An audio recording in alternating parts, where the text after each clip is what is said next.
my boredom always gets to me, which is a problem. So I've tried out a bunch of stuff since then. I'm still freelancing, but I am actually doing it more in a passive arrangement. So I do have a team. I do have freelance writers and virtual assistants. My best friend quit her job at a Big Four accounting firm to come manage the business for me. Very blessed for that. So I'm somewhat Fiverr retired, except not really, because now I spend way more time creating content about it, essentially educating on it. So I'd say you find me today now in this like hybrid. Yes, I'm a freelancer, but I'm more so like a freelance commentator, content creator type of person. A bunch of weird things I've tried out. I got my real estate license this year, have not used it. Just decided to. Dabbled in some investing in properties. Discovered I don't love that. I don't love that for me, but we had to try that out to figure it out anyway. So, and I have a book coming out on freelancing in a month. So I'm more of like a freelancing personality, if you will, than I was probably 3 years ago. And what was the main thing that kind of drove that transition to going more of that route where you're being more of a personality? That's a good question. I think two things. Boredom out of just freelance writing every single day, wanting to just do different stuff. I love doing things for the first time. I love traveling to places for the first time. So just curiosity, boredom in that regard. And also just this desire I've discovered in myself, or a passion really for education. I have a lot I actually want to do with general education. I'm starting to kind of come up with some ideas because I definitely think education in our country is broken. I'm not hating, if anyone's listening, I'm not hating on anyone who's part of it. Like, teachers are amazing and everything, but I think I have a passion for education. So I'm kind of getting like the experience with it almost right now, for possibly something I want to do with it in the years to come. Who knows in my life what will be coming, but something in education. And for those who aren't following you right now, I know you're active on like every social platform pretty much. What type of content are you focusing on mostly? You know what? Right now I'm actually doing a freelancing for beginners type of series across my entire channel. I would say it's a lot of tutorial stuff and then also a lot of AI stuff. I'm really big on AI and copywriting and all the different automation tools, apps, things people could be integrating into their freelancing businesses so they can work smarter and not harder. So I'd say it's the combo of all that I know after 8 years of freelancing, and then also looking forward. I've always loved like innovation, the new technology, all that stuff coming out. So I like to introduce that to my audience. Sometimes people don't want to hear about it though, but I'm like, you know what? I'm sorry. I have to tell you. Someone needs to tell you. Well, you're talking about educating. You're talking about also some things that sound like newer kind of developments in the space. So if you were getting started today, what would you envision like where you would start today? Like, what's the platform you would start on? What's the type of service you would provide if you found yourself as a brand new freelancer, just start from scratch today? All right. So you know what? I still think I'd say Fiverr. Not because they have a great built out platform. There's still a lot of bugs in it. You know, it's a lot of things that drive me nuts with it. But the volume of clients on it is still incomparable to other sites so far. There's a lot of people coming forward with startups and apps in the space, like Revelance, they're legit. Contra, there's a lot of them trying to kind of, get in the game with Fiverr and Upwork. They haven't really been successful with it yet, but I'm rooting for them. I love some competition. So I would tell someone to get on Fiverr. I would tell them to set up their LinkedIn service page. So LinkedIn has its own kind of hidden freelancing page you can set up. Now people don't know about it. And I'd optimize their LinkedIn profile for clients to be able to find them. As for what they should sell, I always am adamant about this. I can't ever actually tell someone what they should sell because it should totally be something that they are interested in. They have a genuine curiosity, passion for, because that can be felt by the client. So on Fiverr right now, there's over 550 different services offered. I'm still doing freelance writing specifically, but there are just hundreds of options. I've seen the craziest stuff. I've seen personal stylists who do video calls to help people with their closet. I've seen people give critiques on fictional novels before they hit the shelves. People are really getting creative on there. I do love that side of it. So I would say you can really freelance anything, and I've only seen it expand in the last 3 years. And so since you have a particular focus on freelance writing and you've been freelance writing for the past, God knows how many years, What are some of the 8 years. shifts in 8 years? Okay, 8 years. I just kind of went with that because I kind of knew the number off the top of my head, but didn't want to get it wrong. So that's my bad. Have there been any shifts in topics like over the past couple of years? You know, we last spoke in 2019. Has there been any topics that are like, if you're going to become a freelance writer, like you might as well get versed in this topic because everyone's paying, you know, way more than other topics for this? Yeah, I would say it tends to line up with what's the latest fad. So for this year, it's died down a little bit. It's been all crypto, blockchain, Bitcoin, utility coin. I want to introduce my coin. I want to introduce my utility token. I mean, it's been like I want to write about NFTs. It tends to align with whatever's hot at the time. Actually, what's really cool about it for freelancers is I believe we kind of get a window into what's going to be cool, because I will notice, you know, certain trends with topics, and it will blockchain, Bitcoin, all of that really started to take off in 2020, which was before it, you know, peaked and then crashed, but peaked anyway. It is cool. You get to see what people are up to with different things. So I would say it's right now, it's still hot with NFTs, with AI, blockchain, all of that is the most popular thing that's being booked. I have seen an increase in like holistic health remedies, herbal, that type of stuff, kind of a move away from like the sports supplement and more into, you know, mushrooms you can pick in your woods. It's pretty funny actually, what people book, and I'm like happy to write about all of it. The only thing I say no to really is like intense medical stuff. I'm like, forget it. I don't want to do this. And is there a way to like have a pulse on like that market research and know what it is that a lot of requests are coming for? I mean, obviously you're seeing it because you're out there receiving requests and you've got such a big kind of like brand and, you know, people are coming to you. But for somebody starting out, is there a way for them to know what is the thing that's getting popular? You know, I would say they wouldn't necessarily have to worry about it because it's very much a learn as you go type of thing. So whenever a client places an order, I still to this day, I'll just paste, you know, their title or their suggestion into Google. I'll crawl it for, you know, better articles or more accredited sources. I don't go on like little blogs and everything. And you just start skimming these articles to write the blogs. And next thing you know, you kind of know all this random information that you don't know what you're going to do with it. And it kind of just, I would say if anything, people should practice, you know, like their research skills or being able to skim articles, being able to read swiftly, write swiftly, I feel like is the best thing you could kind of develop. But you develop that as you're doing the orders. Fake it till you make it. Everyone hates that saying. And I'm not saying you have to fake it, but that's why I always say to people, charge cheap rates in the beginning, because I feel like you're being fair with the client by saying to them like, hey, I'm brand new. I know nothing about like scavenging in the woods, just so you know. So I'm only going to charge you $20 for this. And then they're happy because it's only $20. So they're like, cool, thanks for telling me that. You get all this invaluable experience. They're happy. You get a 5-star review, and you only have to do that for a couple months, truly. So I do really want to kind of dive into building out a team. I know you mentioned that's something that you've really focused on in the past year, whereas before you were just a solo freelancer for 7 years. I actually want to preface this question because before we hit go, you said sometimes people come at you, they're like, you know, Alex, you got a team, like all these income numbers are BS because like you have other people working for you. How much money had you made on Fiverr or freelancing, whatever number you want to put out, up to the point where you made that first hire and started building out that team? You know, I actually have tried to do the math on this to shut people up. In 2020, I was working with one other writer at the time, and it wasn't until this most recent year. So the Fiverr profile has made almost 1.5 million. Based on what I have paid out my writers over the last few years, I can say that I made 1 million of it by myself. So for everyone hearing that, you can go smash your head against a wall. I will go on the record.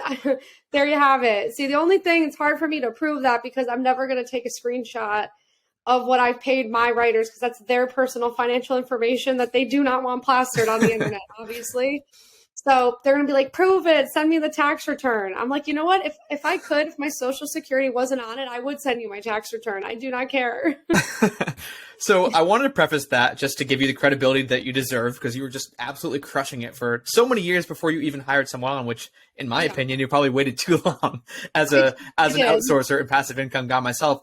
But for someone who was in your shoes, like during those 7 years of freelancing, Can we kind of talk about that hiring process? Like, what is that first step before you even start to hire someone? Like, how do you systematize your business so that you can kind of hand it over to someone else to start taking and making their own? Yeah, so you're right. I waited way too long. And I think I put it off because I knew it wasn't going to be an easy process, and it hasn't, it hasn't been. It's all built out now, but I put it off for a while because I knew it was going to be a pain in the ass, basically. Um, it's the way I have it set up right now. I feel like it could be still more organized than it is. Organization is not one of my fortes. That's why I hired my best friend. She kind of helps keep the chaos under control. But basically, my system now, and I cover this in my book, and also actually I made a course like specifically on this, is I'll take to my social media first. So if I'm having, huge demand for blogs, website content, I'll identify like what kind of writer I need. I'll make a little graphic in Canva saying I'm hiring. I'll post it to my Instagram stories. That tends to be all I need to do. If you don't have a large following, you can use LinkedIn, you can use Facebook, all of them.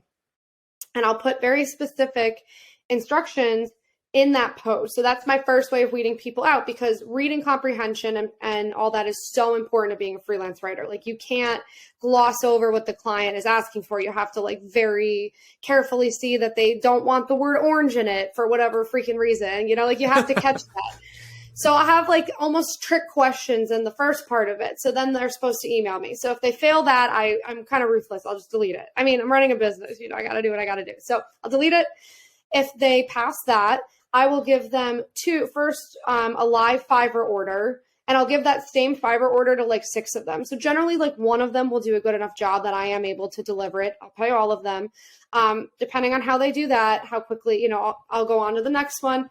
And that's kind of my hiring process. As for like getting them all set up, I rely heavily on Notion and Loom, and Slack are my main things that I'm using on a day-to-day basis with onboarding them.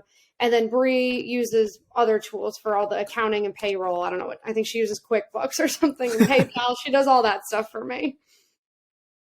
And as you have hired on more help and you've hired people, you've delegated some things. What is something that you didn't really think you needed help with? You didn't think like this is going to be that valuable, but after you started getting someone to chip in and do that part of the business, it was a big change for you. I would say Bree and the financial help, mainly with taxes, because I got absolutely destroyed in taxes for 2021. My income jumped a lot that year from 2020, so I went into a new tax bracket and got absolutely annihilated. I'm like still not over it. So Bree has been very helpful with like tax strategizing, tax planning. We switched over to an S corp. I didn't even know what that meant. I didn't know like why I'm going to save so much, So I'm like an employee of my own organized corporation now, whatever. She has been trying to explain all this stuff to me and moving things around and, doing all this stuff. That's going to save me a lot of money now for this year. So totally worth it, like saving tens of thousands of dollars status. So if you are getting started with this, don't wait forever to find a great bookkeeper / CPA, somebody who can actually tax strategize with you. And on the content front, in regards to hiring people and starting to outsource, what is kind of the quality control process? I know you mentioned you basically play the volume game. You have a bunch of people write articles for you. Then you give like 6 people a live Fiverr order. The best one gets selected. But after you onboard that person and they start writing stuff for you, like what is the process from your standpoint? Or I don't know if you've hired someone under you that like QAs before you QA, but just how does the whole quality control happen there then? Yeah, so I'm like the opposite of micromanaging, possibly, to a bad extreme. I do not monitor the quality on a day-to-day basis. Bree does. So that is actually what Bree's like main job is for me. So in the beginning, when I bring these people on, I will generally monitor what they're doing, the quality of their work for about a month, and I'll offer feedback and just, be in there with them. Then after that, I hand it over to Bree. So Bree is personally glancing at the orders, and then she is the one who is delivering it as me on my Fiverr. If for people who are listening, Fiverr allows teams on there. They have Fiverr Studio and Fiverr Business, so I'm not breaking a single rule by doing this. They are aware that there are multiple people using my account. So everyone thinks that's like a gotcha moment. It's allowed and encouraged. And Fiverr knows that like freelancing agencies are kind of the future with where a lot of people are headed in business. So they are almost welcoming it on right now. So they're like more than happy with it and they're fine. But yeah, Bree will watch the day-to-day. quality. If we deliver an order and the client writes back, this is the worst thing I've ever seen in my life, I need a refund. Occasionally, Bree will bring that to my attention, and I'll have to go in and discover what went wrong. 95% of the time, it's the client being totally insane. But I will then, glance at the order, and if I see that something was, I will go back to the writer and be like, hey, just so you know, can't do this, can't do that.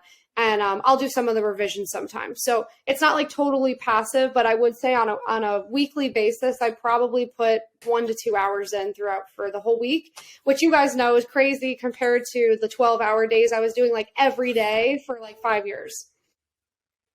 Yeah. Yeah, I mean, like I know before you were talking about just like how much you were doing. You were talking about trying to go on personal trips and sneaking stuff in between, and like going out, going to like the bathroom during dinner to try to sneak out like an email or something. So, how has that like changed your personal life? I mean, it seems like that would just be night and day the way life is now for you. That's a good question. I feel like it's been good and bad for my personal life because I was just kind of on this autopilot of like not having a lot of a personal life, so that you don't really have to like deal with the things that come with a personal life. Now that I have a personal life, yeah, it's good and bad. I have more free time, which is like a double-edged sword for me, because I definitely have, and I'm sure you guys are the same way. I call it like an obsessive personality, and I prefer to have it be productive obsessions as opposed to bad ones. So like right now I'm reading way too many books and all that stuff. So I'm still getting used to it. I'm trying to find a healthy balance. I'm trying to figure out how to like relax and meditate. Me and meditation don't go well together. So more walks, more calming down. I've been trying to, like take time for me, which I'm really bad at. So it's been a weird year and a half for me having time back. I've had like a lot of spiritual reflection periods, things where I'm like, oh, that's a good part of me, and moments where I'm like, oh my God, I'm an asshole with that. Oh my God, like I just realized this now and I have to do something about it. So I've been having a lot of like that going on. And speaking to your personal life, this is a personal finance podcast. We won't get into like every single number down to what's in your bank account, but your income has jumped pretty substantially in the past couple of years. How has that looked on the expense side for you? Like, have you started to just buy the Lambo and buy the mansion on the water, or how have your expenses, if at all, climbed as your income has climbed? So I'm pretty frugal with spending. I'm definitely a big saver, and I feel like I'm happy at how much I saved over the last 8 years, because it allowed me to, in the past 2 years, I've been active with real estate. So I bought my home, which is on a canal in Southwest Florida. So it wasn't obviously the cheapest thing in the world. And then I bought 2 investment apartments in Miami. I actually haven't told anyone this. I recently sold one of them for a gain. I guess is that what you say in the market, for a gain? That is what you say. I sound like fancy. Yeah. I sold one of them. So right now I have 1 apartment in Miami and a house, and I bought a Jeep. I don't think I had bought it yet when I talked to you guys. I bought my Jeep in cash, so I paid that off, and everyone's like, oh my God, you shouldn't have done that. In my book, I get very sassy and explain why I'm still happy I did that. So those are like 3 big things that I dropped, obviously, a lot of money on in the past 2 years. And then that's about it. Now I'm just kind of like holding steady, not to say I don't spend a lot of money on like travel and eating out and stuff. I definitely do. I kind of need to reel that in a little bit too, but I'm otherwise just holding now again until I build it back up type of thing. So I splurged for me. I bought some big toys.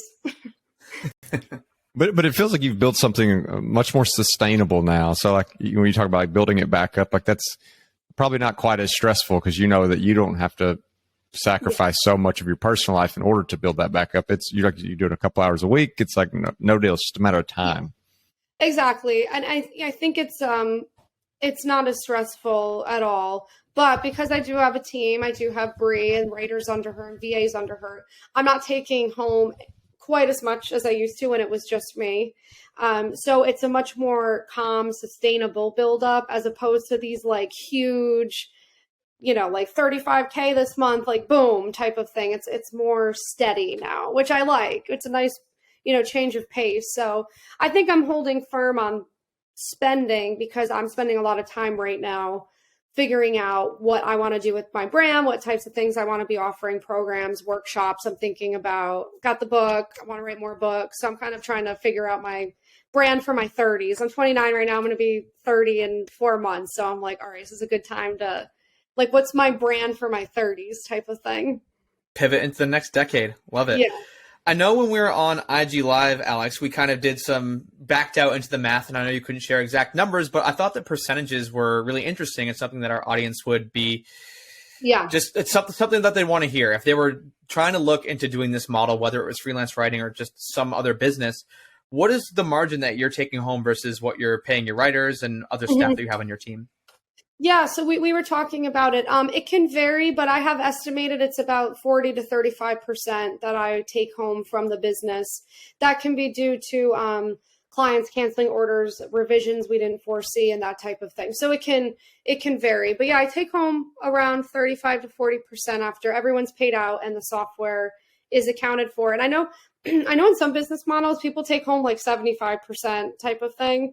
And that's great. I never like judge what other people are doing, but I'm happy with that. It's important to me that everyone is being paid fairly and that I'm doing this ethically. So I'm content with it.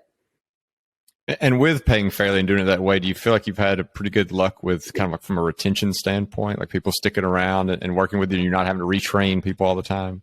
Yeah, exactly. I would say that. Like the first guy who worked with me stuck around for 2.5 years, and he ended up leaving because he got a full-time job with benefits and he got married, and I think he wanted to start a family and stuff. So I was like, all right.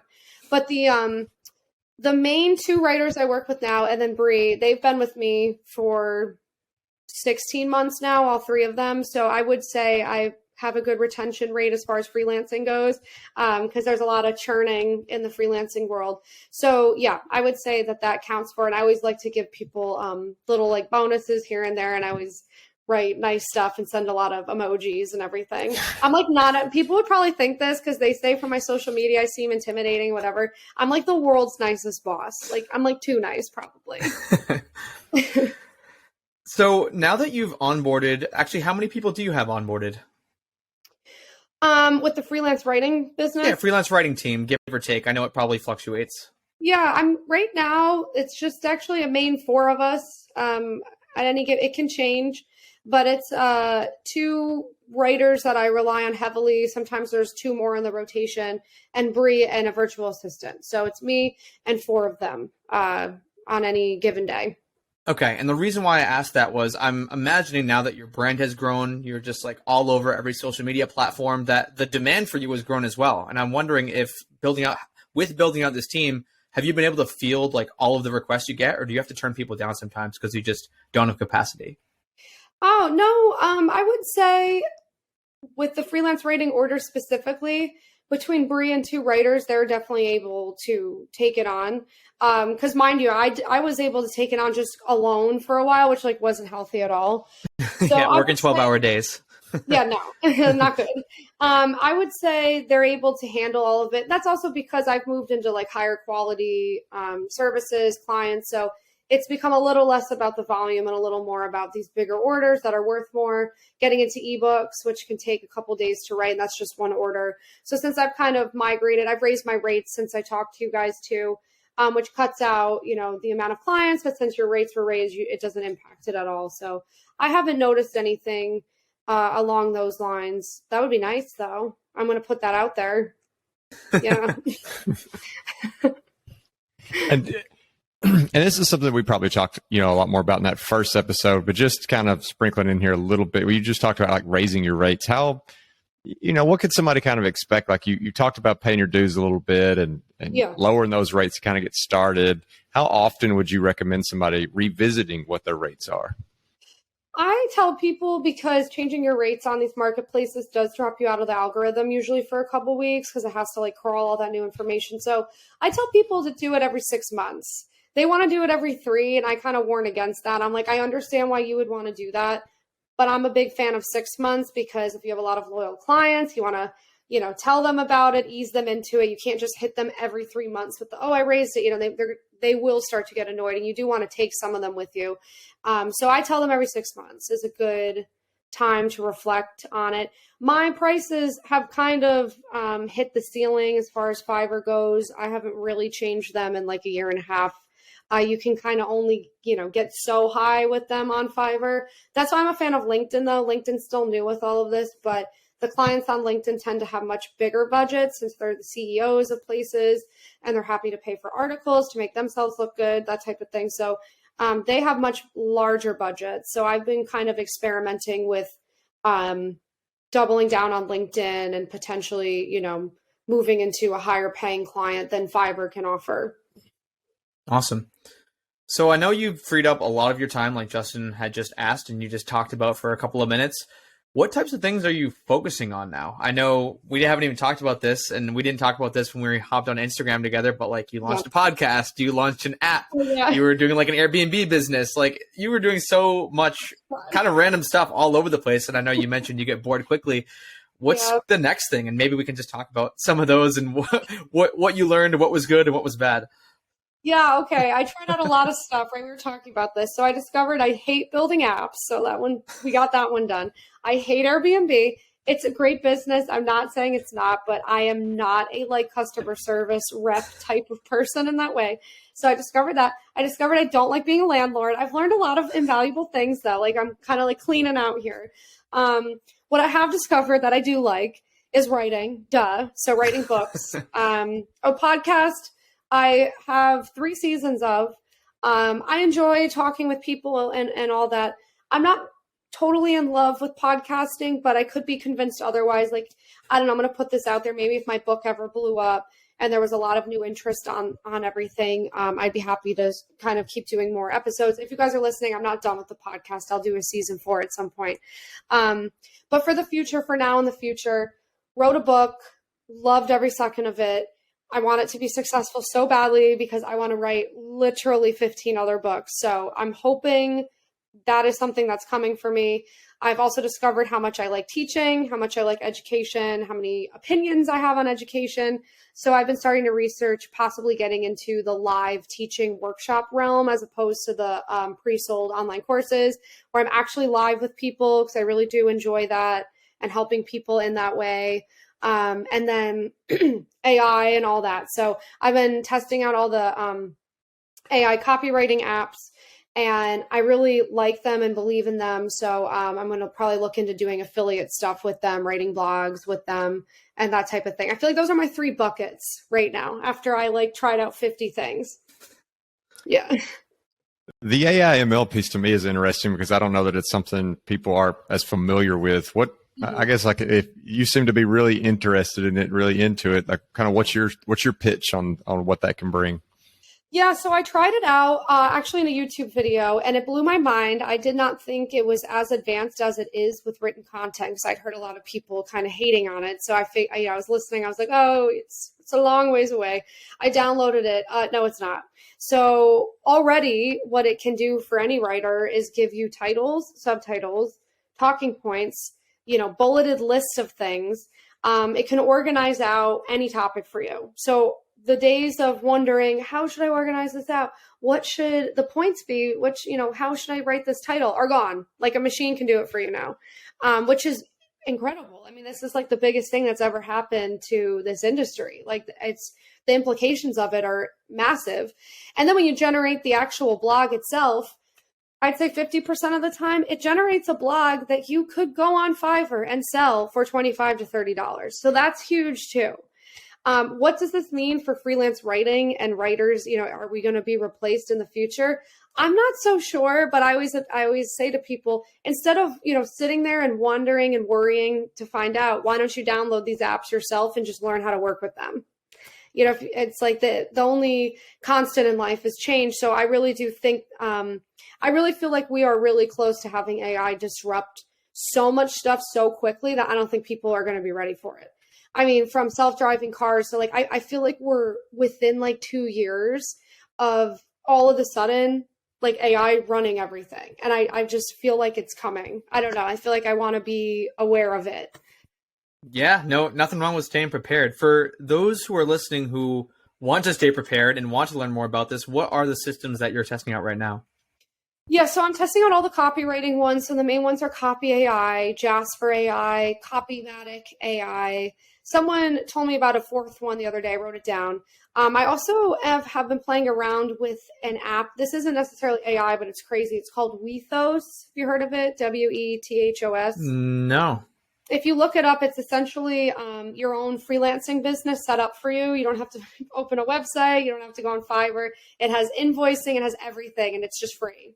I don't know what the catch is. If you guys need that, just anyone listening, like, I don't know. Someone told me it on one of my Instagram polls. If you notice, I do polls on Instagram a lot. I love like data and hearing what people have to say. So like I looked at that. That's crazy. I've been playing around with Dream AI. Have you heard of that one? Nope, another new one.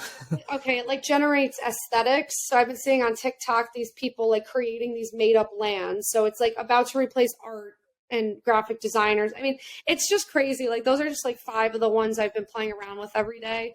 It's like they're fun to me. I don't know. It's kind of cool. It's like the art AI is creating is new art that hasn't been made before, and it's like beautiful. So I'm just like looking at this art every day, and I'm just like, wow, like this is crazy. But I also can see the danger of like getting lost in it, because it's almost like alluring and like captivating and like dark and brooding. I don't know, this art that it like this machine is making.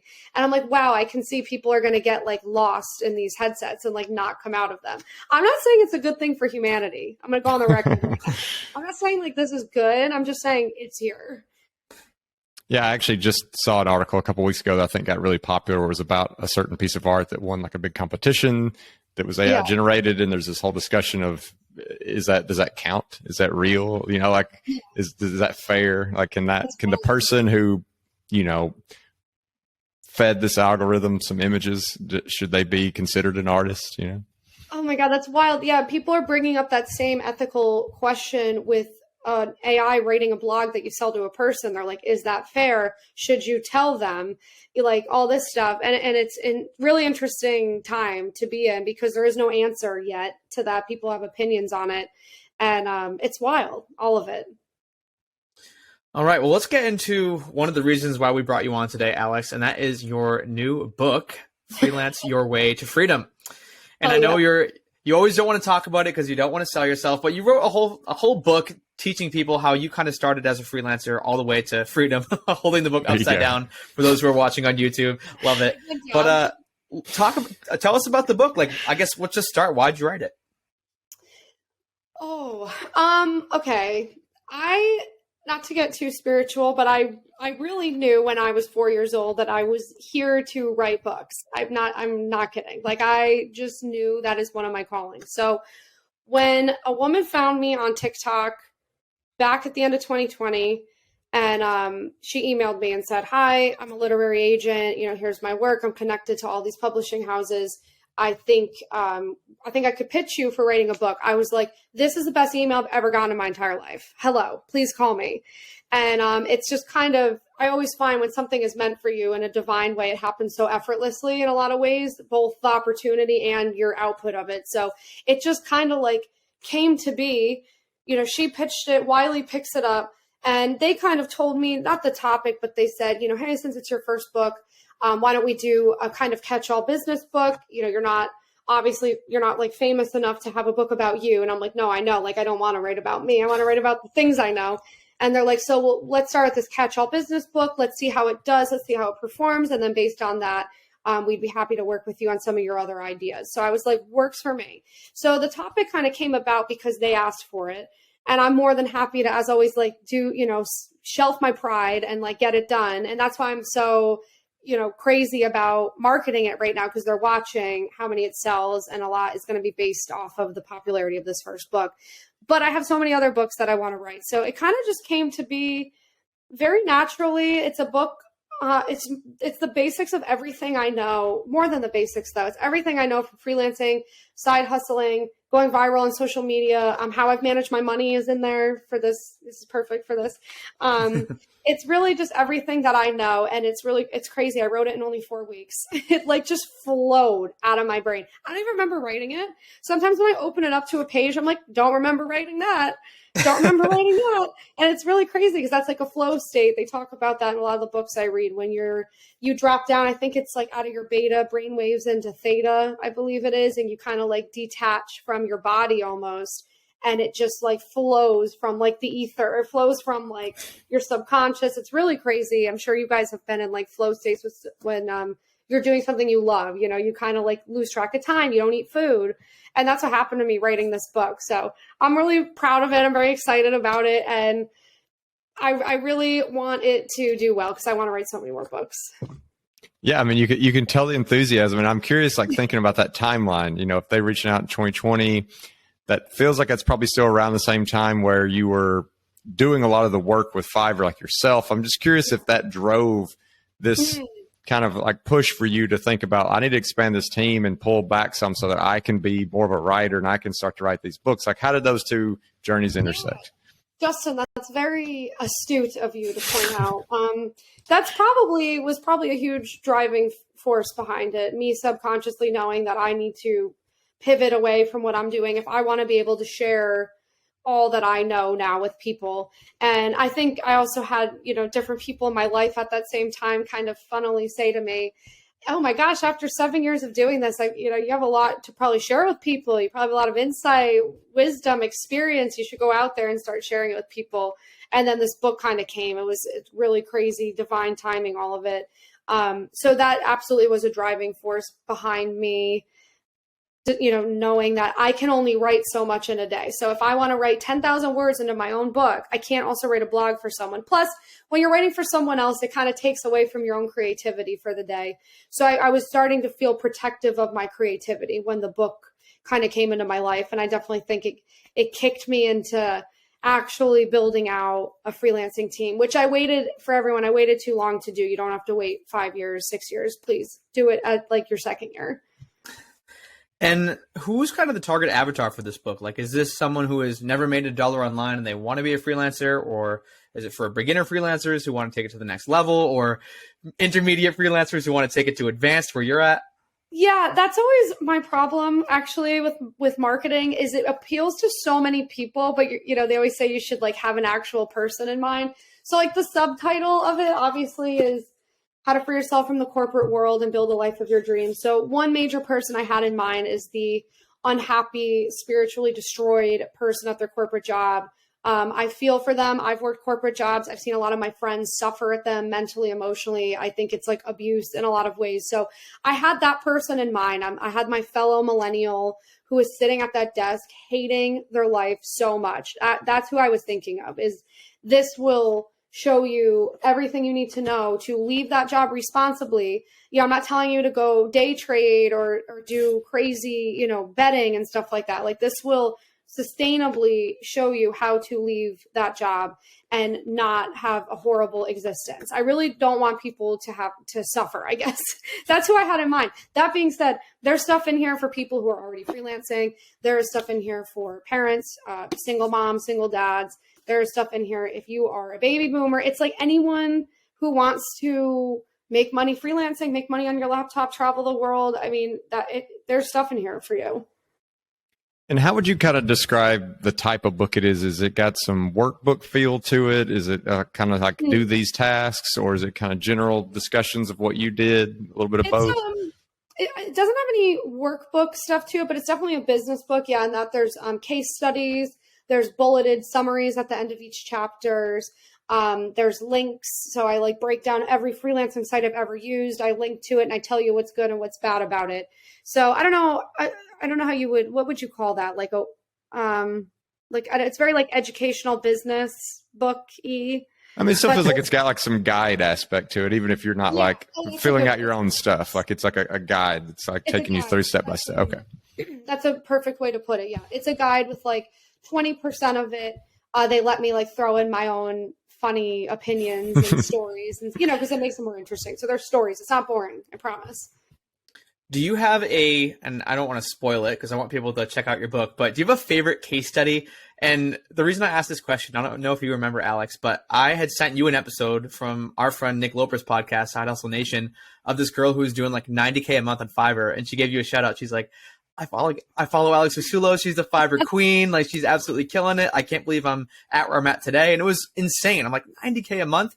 Is there any that come to mind from your book? You know what's funny is because it came out of me in like a flow state. You don't remember? I can't think of any specifically, and this is actually just wrapped on another book right now because it has not hit the warehouses. So you're just gonna have to buy it to find out. I promise. There's really. I can remember, like, there's some funny ones in there. I talk about case studies with clients that went absolutely ape shit at me for no reason. Like, I've had like funny, horrible experiences, and I put that in there. There's some like funny stuff in there that I haven't shared on podcasts of like the not so good moments with freelancing. It's very real. It's very real. Now that you are getting more out there on, like, you know, spending more time doing the social media stuff, putting the content out there, do you find that you're getting more people reaching out and telling you about the impact that you've made for them? Yes. All the time. That's been a really crazy part of this. And I actually don't know how to talk about it because I don't want people to think I'm like humble bragging to bring that up. But it's a funny phenomenon. I wish I could talk more about, I guess. But yeah, it's really unbelievable between my email, my social channels. It's like every single day, dozens of people reach out to me to tell me that. And it's like half the time I'm like, wow, this is so amazing. I feel so blessed that I get to do this down here. But then there's the other half of me sometimes that's like, this is really heavy. It's like, it's kind of like a two-way thing with it. So people reach out to me all the time. I mean, I've had letters sent to me from prisons, people writing to me in prison that they're watching me to develop skills there. That's like a whole nother avenue. Who knows? The sentence started a little weird. People from prison watching me. I was like getting a little worried there for a second. No, like this guy, he wrote that. It was such a nice letter, though. It was like, you know, I take full responsibility for why I'm in here, but like I'm using your stuff to build a new life for myself. Like stuff like that, where I'm just like, holy shit. And then that's why I also get on my social media, and I'm so encouraging of people to start posting. Because you don't know what inmate halfway around the world is going to see your thing. And there's nothing more rewarding than that. I don't care what nice car you have. I don't care whatever. I'm not trying to say that to sound like Mother Teresa. Like, you literally, spiritually, physically, when somebody reaches out to you and tells you that there's nothing like it, and it's the best I think you can feel as a human. Well, I think that is the perfect spot to end the conversation and ask people who want to be affected like this guy halfway across the world in prison, where they can follow along, where they can buy your book, Freelance Your Way to Freedom, and just, you know, stay in touch and hear all the good things you have to say about freelancing and teach them your ways. Yeah, I mean, so if you guys look me up on any social media app, I'm literally on all of them. Alex Fasulo, you will see the spelling there. My book is linked in my bio on all of my social media apps. And it's also linked on my website, alexfasulo.com. So it's pretty easy across the board there. And when can people expect to actually get their hands on like a book if they were to order one? November 15th. It's hitting the warehouses on Halloween, so it will be out everywhere. So that's not that far away. It's kind of close now. Ish. Justin, I didn't know if you wanted to bring it to a close. Yeah. Well, Alex, thank you so much for giving us some time. I know we hope that some people have listened to your story on our podcast to get some of that give you some of that same great feedback where, you know, you've changed their life. You definitely have an incredible story where you've built this whole brand. I mean, you are the Fiverr queen. So thank you for giving us some time. Thank you guys for having me on. I always love chatting with you too.